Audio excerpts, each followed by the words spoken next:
नमस्कार. ते शेतकरी बंधूंनो, अंकुश खाडे, साई कृपा कृषी केंद्र, खामगाव, कवळा, जानेफळ आणि उदयनगर. शेतकरी बंधूंनो, तुम्ही आमच्याकडून जे बियाणं नेत असता ते बियाणं जर निघालं नाही तर प्रोसिजर काय असते? तर सर्वप्रथम बियाणं नेल्यानंतर पक्के बिल घ्या, जीएसटीचे बिल घ्या. ठीक आहे, बियाण्यावर जीएसटी नसतो, परंतु ऑथोराइज बिल घ्या. फक्त त्याच्यावर सीडचं लायसन नंबर असला पाहिजे आणि बियाण्यावरचा लॉट नंबर आणि या लेबलवरचा लॉट नंबर हा मॅच व्हायला पाहिजे शेतकरी बंधूंना. त्यानंतर दुसरा विषय असा असतो की बियाणं जर निघालं नाही, पण पेरणी करत असताना सर्वात मोठा विषय आहे की आपल्या परिसरात 100 मिलीमीटर पेक्षा जास्त पाऊस झालेला असावा सोयाबीन पेरताना. त्यानंतर कुठलंही पीक पेरताना 100 मिलीमीटर पेक्षा जास्त पाऊस असावा. दुसरा पॉइंट असा आहे की 5 सेंटीमीटर पेक्षा जास्त खोल बियाणे पडणार नाही, जाणार नाही, याची काळजी घ्यावी. जर 100 मिलीमीटर पेक्षा कमी पाऊस असेल आणि 5 सेंटीमीटर पेक्षा जास्त बियाणं खोल असेल किंवा पेरल्यानंतर तिच्यावर झाड्या किंवा जास्त प्रमाणात आदळणी पाणी झाला, गाळ वाहून आला, बियाणं निघणार नाही. त्यावेळेस तुम्ही कुठेही तक्रार केली तरी त्याचा कुठलाच फायदा, कुठलाच क्लेम होणार नाही. ठीक आहे, 100 मिलीमीटर पेक्षा जास्त पाऊस आहे, 5 सेंटीमीटर पेक्षा कमी खोलीवर बियाणं पेरलं आहे, तरी बियाणं जर निघलं नाही तर त्यात काय करायचं शेतकरी बंधूंनो? सर्वप्रथम कुठल्याही बॅगवर हा कस्टमर केअरचा नंबर असतो. हा कस्टमर केअरचा नंबर असतो, याच्यावर कॉल करायचा.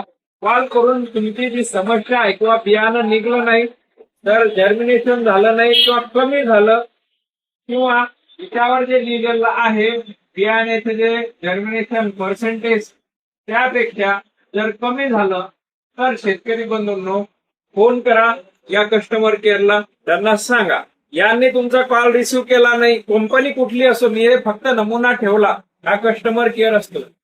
त्यानंतर यांनी तुम्हाला कस्टमर केअरने रिस्पॉन्स दिला नाही, फोन उचलला नाही, व्यवस्थित बोलले नाही, तुम्ही आमच्याकडे या कृषी केंद्रावर आल्यानंतर आपण दोघां मिळून, कारण आमचं पक्क बिल असते, आम्ही फक्त विक्रेता आहोत, आम्ही उत्पन्न याचं प्रोडक्शन करत नाही, पॅक आणतो आणि पॅक विकतो.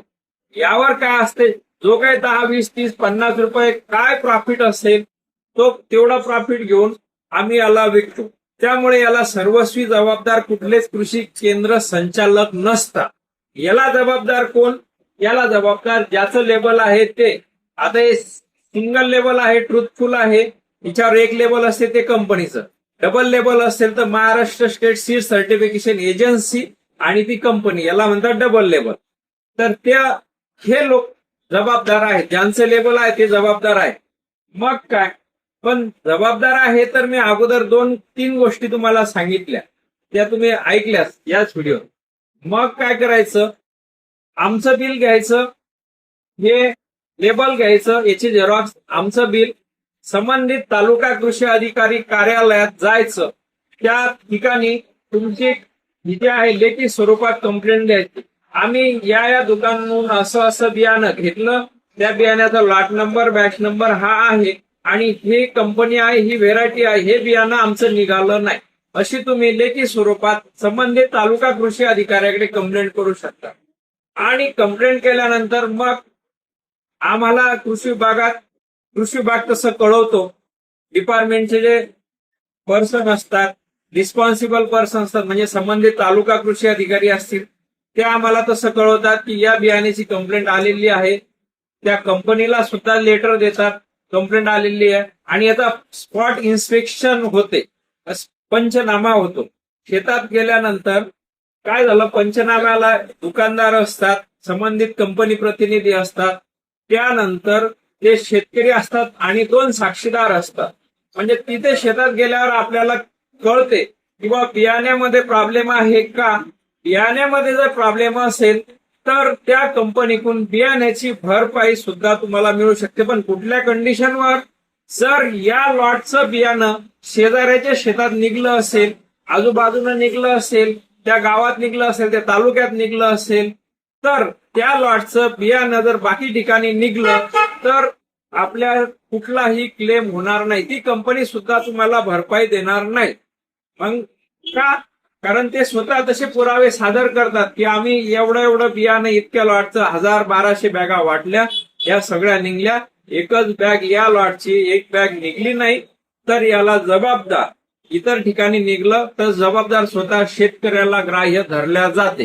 हे सर्व सीड ऍक्ट मध्ये ते 1966चा हा सीड ऍक्ट हा कायदा आहे.